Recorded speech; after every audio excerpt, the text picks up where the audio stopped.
పూర్వకాలంలో దేవతలు మరియు రాక్షసులు కలిసి అమృతాన్ని పొందడానికి పాలసముద్రాన్ని మథిస్తారని నిర్ణయించారు. ఈ సంఘటనను సముద్ర మథనమని అంటారు. మందర పర్వతాన్ని మథన దండంగా, వాసుకి నాగరాజును తాడుగా ఉపయోగించి వారు సముద్రాన్ని మథించారు. ఆ మథనంలో అనేక అమూల్యమైన రత్నాలు వెలువడ్డాయి.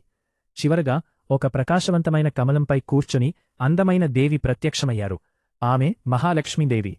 ఆమె శాంతి, ఐశ్వర్యం, సౌభాగ్యం, సంపదలకు ప్రతీకగా వెలిగిపోయారు. అందరు దేవతలు ఆమె మహిమను ప్రశంసించారు.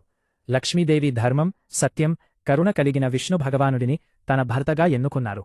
ఆ రోజునుంచి లక్ష్మీదేవి ఐశ్వర్యానికి అధిష్టాన దేవతగా పూజించబడుతున్నారు.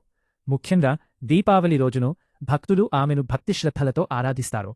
శుభ్రత, శాంతి, భక్తి ఉన్న ఇంటిలో లక్ష్మీదేవి నివసిస్తారని విశ్వాసం.